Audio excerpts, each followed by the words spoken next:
Hello learners, welcome to this session. This session is on Introduction to Information Systems. So, in today's information and communication age, there is a constant reference to information systems and management of information systems. In the digital age, data storage and retrieval are done through various systems and interfaces. So, before going ahead, let us learn some preliminary glossary that pertains to information systems.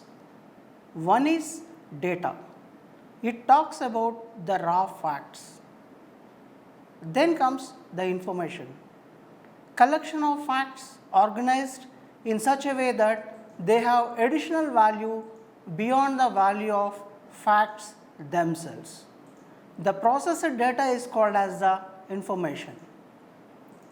Then what are the properties of information? One is the objective. One of the key properties of information is its objectiveness. Objective information is a key component of any modern scientific research. Second one is subjective information. That is a set of information which is useful to science, may be abstract or irrelevant for others. Therefore, information is subjective also. Temporary. Information is temporary with every update in the database. So, let us see the representation of information. Information is represented with the help of data, numbers, letters or symbols. Information is perceived in a way it gets represented. What is a process? Set of logically related tasks performed to achieve a defined outcome. So, whenever we talk about the computer system, we talk about the inputs, process and output. So, the process is nothing but the set of logically related tasks performed on those facts or on those data to achieve a defined outcome. Then comes the knowledge. It is nothing but the awareness and understanding of a set of information. Transformation process, let us see here. It is nothing but here we have three components, or else you can call that one as the input, process and the output. So, the raw input that is given is in the form of data. The transformation process, that is applying knowledge by selecting, organizing and manipulating data, and the outcome that we are getting here is the information. So, whenever we talk about the data, information, other things, what exactly the value that we are getting from the information? It can help people and other organizations perform tasks more efficiently and effectively. It can help managers decide whether to invest in additional information systems and technologies. So, knowing the value of information is very much essential. So, let us define information system after knowing all these glossary like data, information, process, etc. So, let us define information system. There are various definitions in many textbooks. Let us see two or three of them. Information systems are interrelated components working together to collect, process, store and disseminate information to support decision making, coordination, control, analysis, visualization of an organization. Other definition goes like this: information systems is the study of complementary networks of hardware and software that people and organizations use to collect, filter, process, create and distribute data. Information systems are combinations of hardware, software and telecommunications networks that people build and use to collect, create and distribute useful data, typically in organizational settings. So, we had seen three different definitions overall here. So, let us derive the common components whatever the definitions tries to say. The components of an information system are hardware, software, data, computer networks and people. So, these are the 5 different components that we can draw essentially from the definitions that we had studied. So, the information system combines information and the software, hardware, data, we can call that one as the technology, and then the people, the network and to support the business requirements. So, in this diagram you can see, are they isolated components? No, not at all. The hardware, software, people, the procedures or else the networks and then the data, everything is interlinked or else connected. So, they are networked.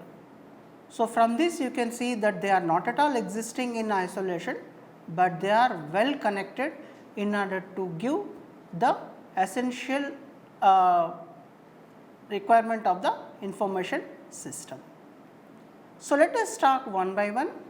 The hardware, which comes a part of technology, whatever that we can feel, that we touch, the physical components of the information system, those comes under the hardware, the computers, keyboards, disk drives, iPads, flash drives are all the examples of information systems hardware.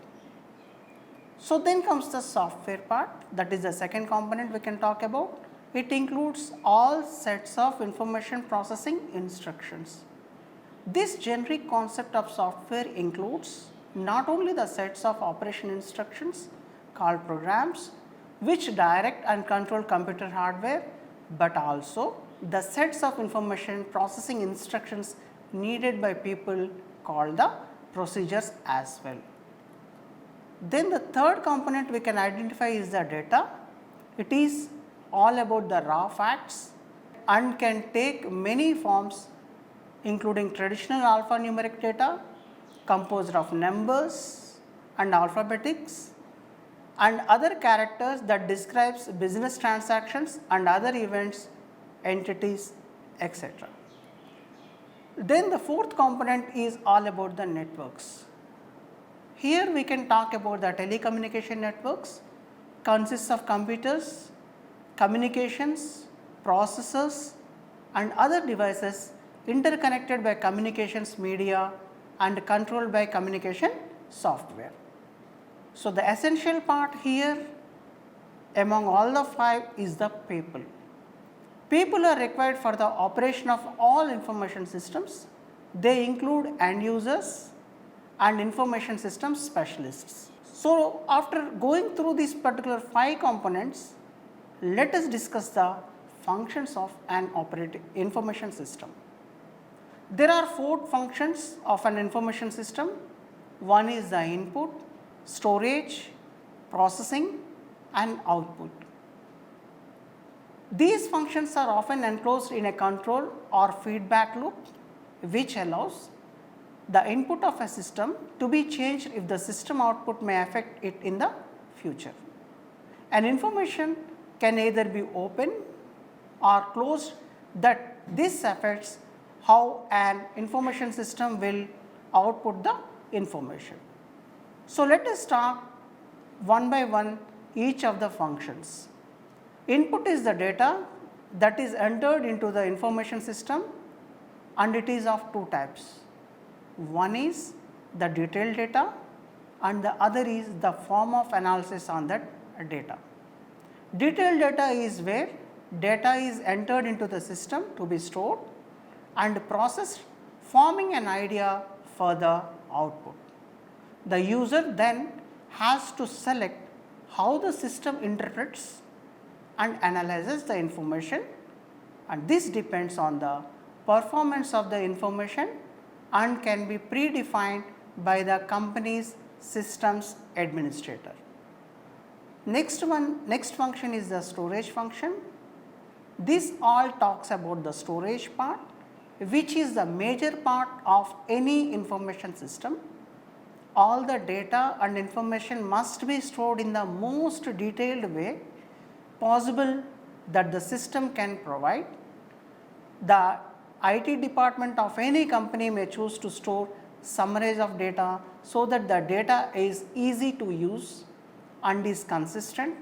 Thus, when it is used, it is more reliable. Regular backups of data should be made and copies of paper documents should be stored somewhere safe and secure in another location to protect the data information from loss in a disaster. Other function is the processing function. Processing function talks about the conversion of data into the information needed by the user. There are wide range of ways in which data can be processed, some simple and some more complex. So, simple process can be something easy such as calculating sales figures for a specific criteria, example according to the time, day, season, etc. And more complex processing is where a program within the information system executes complex calculations and can determine what data to use and how.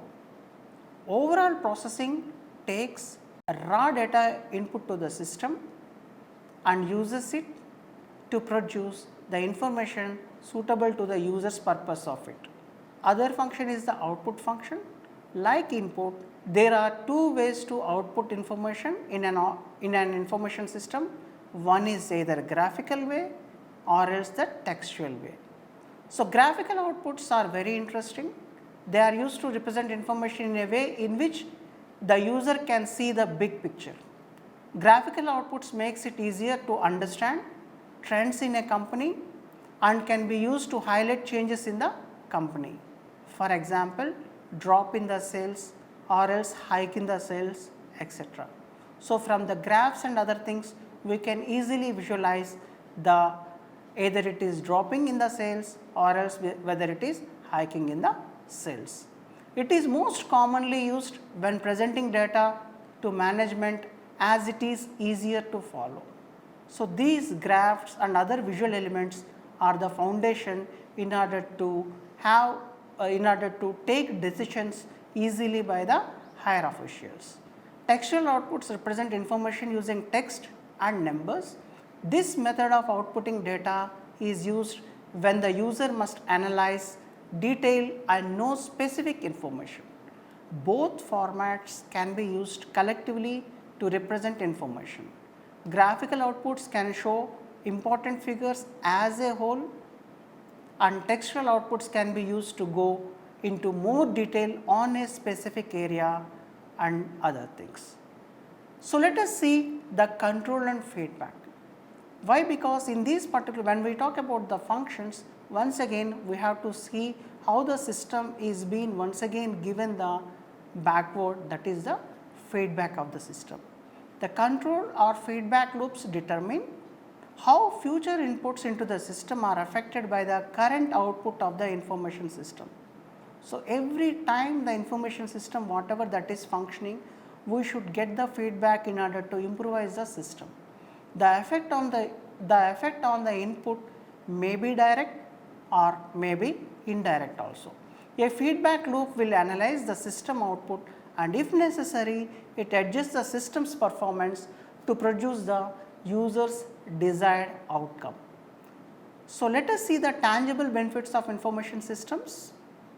The primary benefit of the information systems is their ability to provide a user with the information needed to do any task effectively and efficiently. The second being computer databases and paper records provide data, but information systems provide the appropriate data about each user's task in a format best suited to do that to that particular user.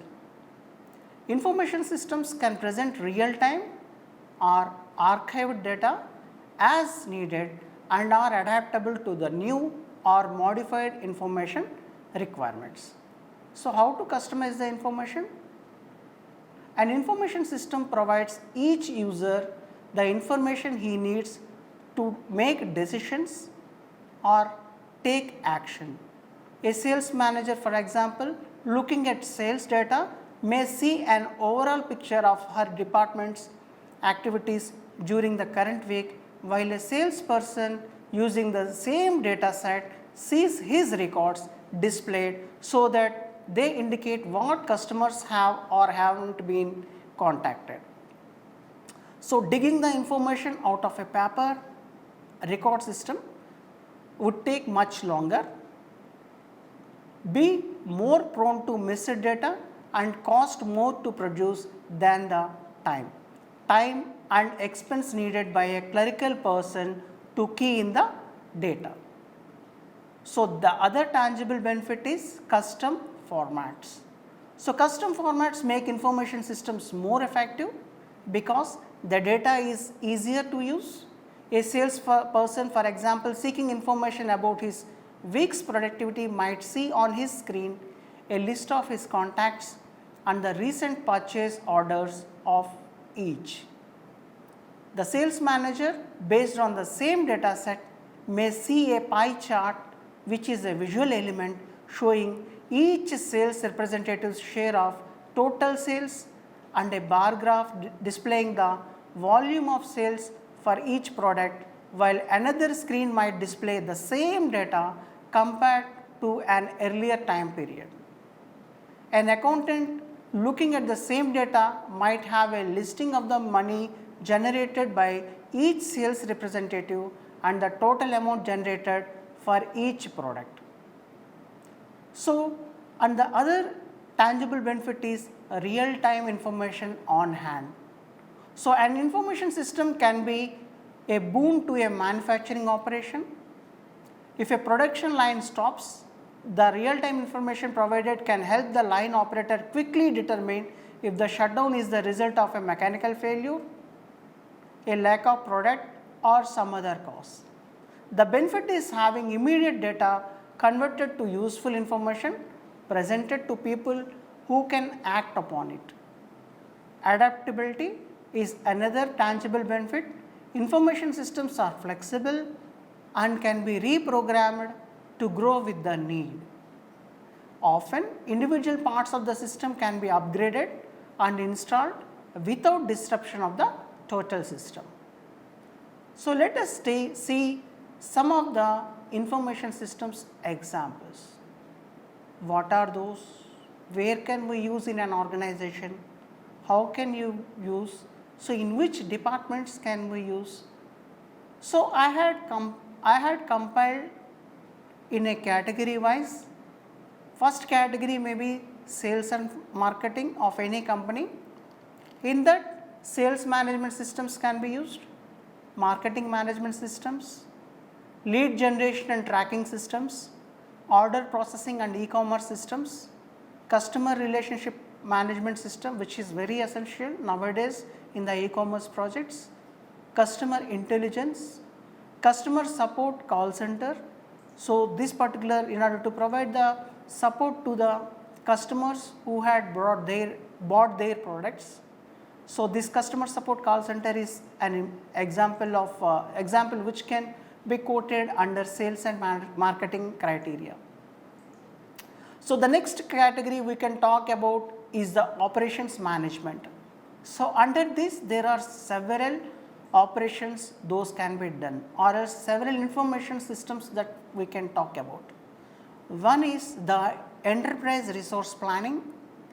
In short form, we call it as ERP, operations support management system, engineering systems, manufacturing systems, distribution information system, logistic information system, inventory and stock control systems, scheduling systems, process control and procuring systems. So, apart from this, if you talk about the research and development wing in any company, you can have the research management information system, laboratory information management systems, scientific information management systems, innovation management information systems, intellectual property management systems, And then if we talk about the medical sector, that is the category which controls all these medical systems, we can talk about the clinical information systems, which is the best example. Hospital information systems, we have plenty, each and every hospital you can have hospital information systems. Nowadays many web based hospital information systems are available, through which one can see easily the doctor's information, the specialist information, or else the slots that they are coming to that particular information to that particular hospital as a consultant, or else taking some appointments online. All these things are happening nowadays through web based systems. Like when you visit the hospital, the electronic medical record systems is almost there in most of the big hospitals. Then electronic health record systems are there, drug information systems are there.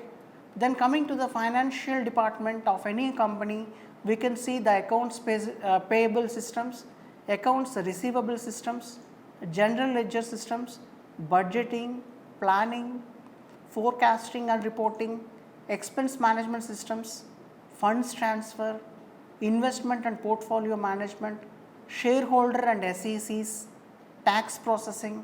So there are several which we can talk about under the financial department or a financial category. So coming to the human resources department, you can have the recruitment and hiring management systems, personal data information system, payrolls, staffing systems, attendance, performance management, appraisal management systems, time entry, expense reporting systems, travel or transport systems, e-learning and learning management systems, gamification and recognition.